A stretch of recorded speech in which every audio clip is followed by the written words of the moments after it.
Hello students and welcome back to my English class. बच्चों, आज के सेशन में हमने जो चैप्टर पढ़ना स्टार्ट किया था अपने लास्ट सेशन में, मेजर फॉर मेजर, इसी का नेक्स्ट पार्ट पढ़ने वाले हैं। मेजर फॉर मेजर यानी जैसे को तैसा। स्टोरी बहुत मजेदार चल रही थी, तो आगे क्या होता है स्टोरी में आइए देखते हैं। So let's have a quick recap what we have read in the last session. पिछले सेशन में हमने स्टोरी पढ़ी थी। राजा कृष्णदेव राय जो होते हैं वो बहुत ही अच्छे दिल के होते हैं और उनके दिल में खास जगह होती है आर्ट लवर्स के लिए। कोई भी आर्टिस्ट होता है या फिर इस तरह के कोई भी जो लोग होते हैं तो उनके लिए उनके दिल में खास जगह होती है। तो ऐसे ही एक बार वो जो है राजा वर्मा नाम के एक आर्टिस्ट के बारे में सुनते हैं और उनको बुलाते हैं। राजा वर्मा आके उनकी पोर्ट्रेट बनाते हैं और उनको इतनी ज्यादा पसंद आती है वो कि वो कहते हैं कि तुम्हें जो चाहिए वो मांगो। वो कुछ नहीं बोलते जब तो जो राजा होते हैं वो क्या करते हैं, खुशी में उसको चीफ मिनिस्टरशिप दे देते हैं।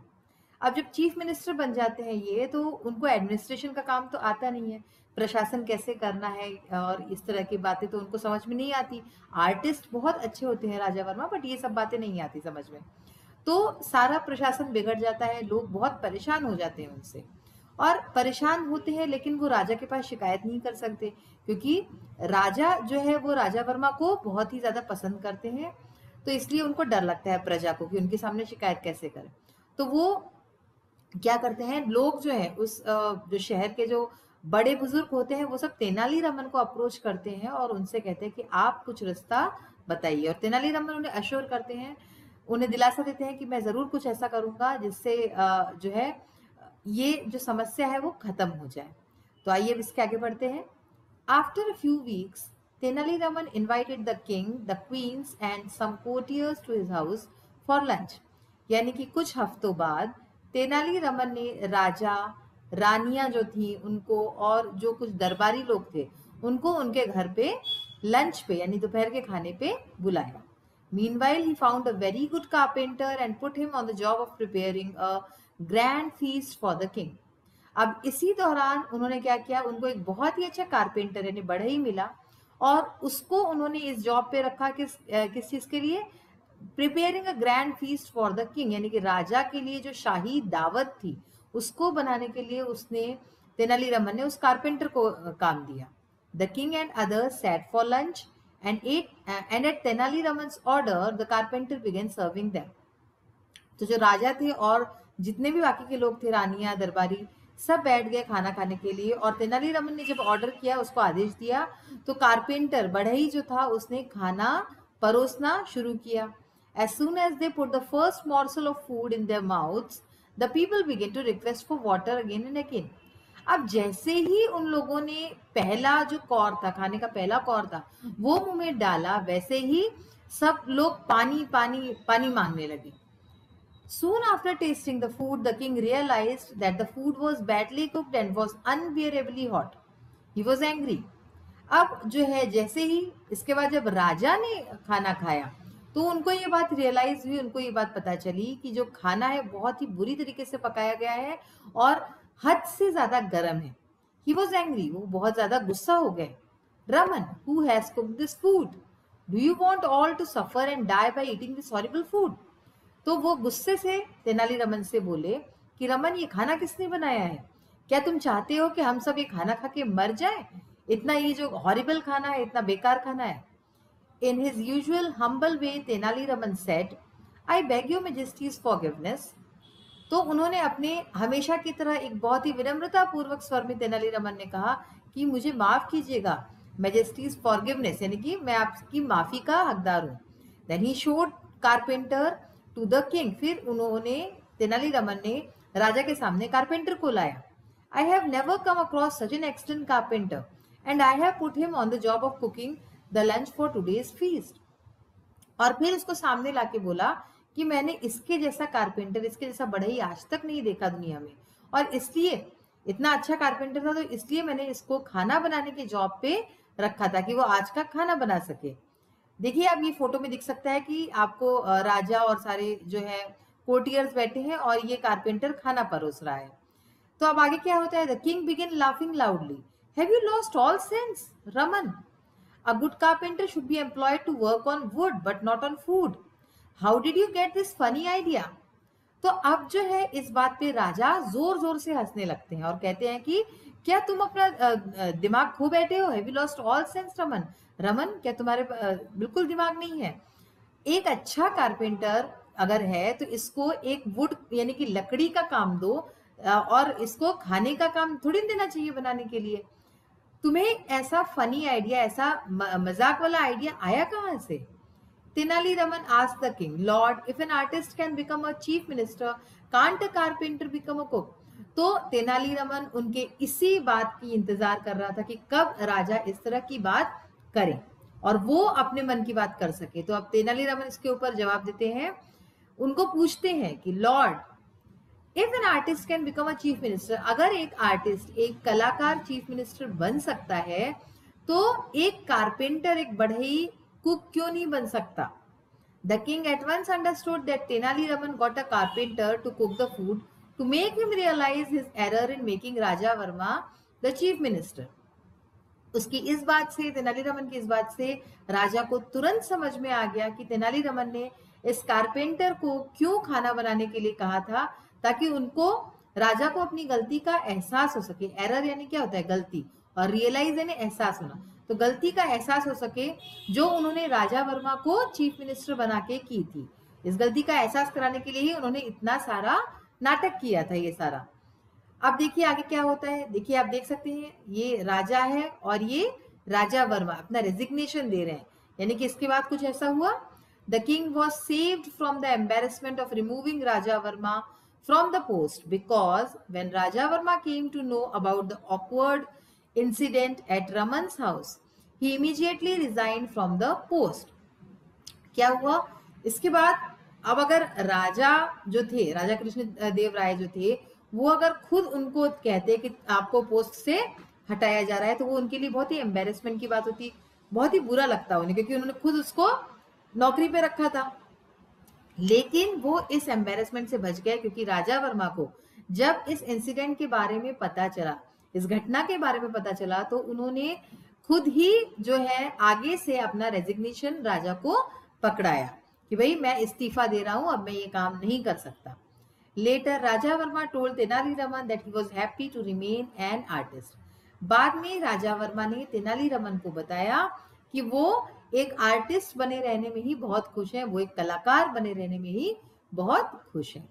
तो इस तरह से देखा बच्चों आपने कि एक कहावत है कि जिसका काम उसी को साजे, यानी कि जो काम जिसका होता है वो उसी पे अच्छा लगता है। एक आर्टिस्ट को चीफ मिनिस्टर बना दिया तो उसने सारा काम बिगाड़ दिया, एक कारपेंटर को जो है कुक बना दिया तो उसने सारा काम बिगाड़ दिया। इसलिए जो जिस काम में एक्सपर्ट है उसको वही करना चाहिए। अब देखिए ग्लॉसरी एंड नोट्स। पैट्रोनिज, पैट्रोनिज एक नाउन वर्ड है। सपोर्ट, इसका मतलब होता है सपोर्ट, संरक्षण, मदद। Next word is brilliant. Brilliant is an adjective. Extremely good, highly intelligent, बहुत तेज। ब्रिलियंट का मतलब होता है बहुत तेज। Portrait again a noun. Portrait का मतलब है पिक्चर और स्केच, चित्र या तस्वीर। जो लोग हाथ से स्केच बनाते हैं उसको बोलते हैं। मैजेस्टिक एडजेक्टिव है। वेरी ग्रांड, स्टेटली, स्प्लेंडेड, यानी कि प्रभावशाली, वैभवशाली, उसको जो बहुत बड़ा ग्रैंड होता है उसको हम मैजेस्टिक बोलते हैं। प्रोमिनेंट एडजेक्टिव वर्ड है। फेमस, नोटिसेबल, इजीली सीन, विख्यात, यानी कि प्रोमिनेंट यानी कि जिसको आसानी से देखा जा सके और जो बहुत ही फेमस हो, प्रसिद्ध हो, उसको प्रोमिनेंट कहते हैं। देन आता है वर्ड ओवरवेल्म्ड। ये एक वर्ब है। ओवरकम विथ फीलिंग, अभिभूत होकर, यानी बहुत ज्यादा जब खुश होकर कोई काम करता है तो overwhelmed. Impulse is a noun. Sudden wish to do something, अचानक से कुछ करने की इच्छा होती है, जब अचानक कुछ करने की इच्छा, प्रवृत्ति। Spur of a generous impulse, इसका ये इडियोमेटिक एक्सप्रेशन है। Do something suddenly without caring for its result, यानी परिणाम जाने बिना कुछ करना, परिणाम को सोचे बिना हम जब कुछ करते हैं तो spur of a generous impulse. Reward is a noun. An award और a prize in return for services, पुरस्कार, ठीक है ना, रिवॉर्ड यानी अवार्ड। थ्रोन इनटू डिसऑर्डर, यानी कि ये वर्ब है, present past participle of throw, ठीक है ना। थ्रोन इन कंफ्यूजन और मेस, यानी कि अस्त व्यस्त हो जाना। हेस्टी डिसीजन ये अगेन एक फ्रेज है, decision taken in a hurry, शीघ्र जल्दीबाजी का, यानी कोई जब निर्णय जल्दीबाजी में लिया जाता है ना। Administration noun, government in power, governance, शासन, ठीक है ना, जो गवर्नमेंट पावर में होती है, शासन में होती है, उसको एडमिनिस्ट्रेशन कहते हैं। Then management noun, act of managing, व्यवस्था, प्रबंध। अश्योर ये एक वर्ब है। प्रॉमिस विश्वास देना, वादा करना, वचन देना। Affair again a noun word, work related to government, राजकाज, यहाँ पे अफेयर का ये मतलब है इस चैप्टर में। Inept is an adjective, unfit अकुशल, जो व्यक्ति अकुशल होता है कोई कार्य करने में उसको इनएप्ट कहते हैं। फर्स्ट मॉर्सल यानी कि ये नाउन है, a small quantity of food put in the mouth for eating, पहला कौर जो हम लेते हैं उसको हम फर्स्ट मॉर्सल कहते हैं। हॉरिबल एडजेक्टिव है। अनप्लेजेंट ड्रेडफुल, बहुत खराब, अप्रिय, उसको हॉरिबल कहते हैं। फॉरगिवनेस एक नाउन वर्ड है। क्वालिटी ऑफ फॉरगिविंग यानी क्षमा, कृपा, क्षमा करना, किसी को माफ कर देना। Embarrassment again a noun. Awkward situation अप्रिय स्थिति, अजीब सी जब सिचुएशन में हम फंस जाते हैं। कोर्टियस एडजेक्टिव, पोलाइट या विनीत। ऑकवर्ड एडजेक्टिव, अनकंफर्टेबल, भद्दा, अशोभनीय, अप्रिय।